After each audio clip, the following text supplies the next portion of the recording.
Nous sommes à l'église Santa Croce dei Conti à Sassoferrato, nella province d'Ancona. Santa Croce dei Conti, i Conti sono i Atto. C'était une famille bourguignonne qui s'est unie à la famille de Charlemagne par mariage. Cette église a un plan carré, comme nous verrons, qui fait partie des églises qui ont été construites sur le modèle de la chapelle palatine. Je m'appelle Elisabeth de Moreau d'Andois, je suis une noble belge et je descends de Charlemagne. Je regardais les chapiteaux des colonnes et tout d'un coup, je me suis trouvée devant un homme nu qui tenait une longue épée de la main droite.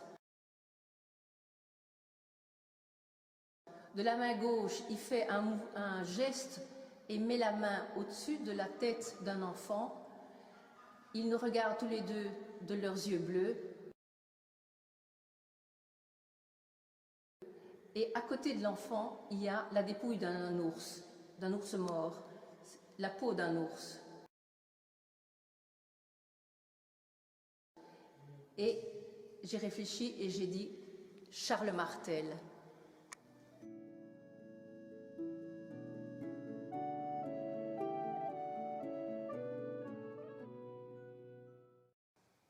C'était le premier Charles ou Karl ou Kerl connu de l'histoire.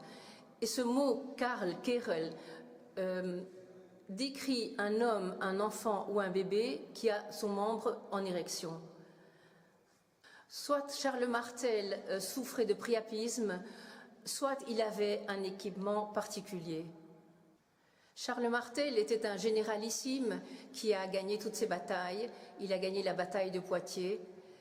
Il a mené les armées franques dans une bonne partie de l'Europe de l'Ouest, y compris l'Italie. Je pense personnellement qu'il haranguait ses soldats équipés, comme nous le voyons dans le chapiteau, ce qui devait certainement les gazer avant la bataille. Et ces soldats devaient penser, c'est nous qui avons le zizi le plus grand, le plus gros, etc.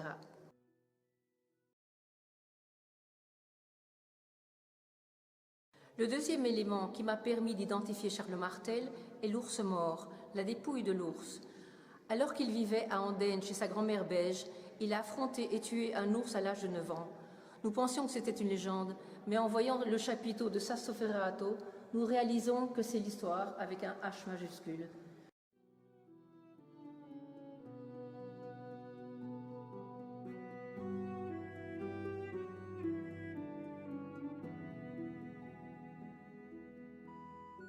Dans ce chapiteau de marbre qui se trouve dans une église carolingienne italienne, Charles Martel nous raconte son enfance en Belgique. Comment savons-nous qu'il s'agit de la Belgique? Les toponymes reconnaissables cités dans les documents du Haut Moyen-Âge, liés à Beige et à l'enfance de Charles Martel, se trouvent en Belgique. Citons par exemple rapidement Herstal, Landen, Andenne, Visé, Stade. Ces 5 villes sont le long de la Meuse. Puis Nivelles et Chèvremont, en latin Capremontis.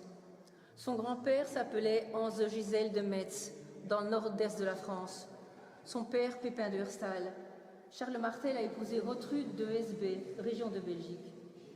La ville d'Andenne, dans la province de Namur en Belgique, célèbre encore les gestes de Charles Martel lors de la fête de l'ours. Il y a de nombreuses confirmations sur Internet, il y a des photos de la fontaine de la maison de Beige, etc.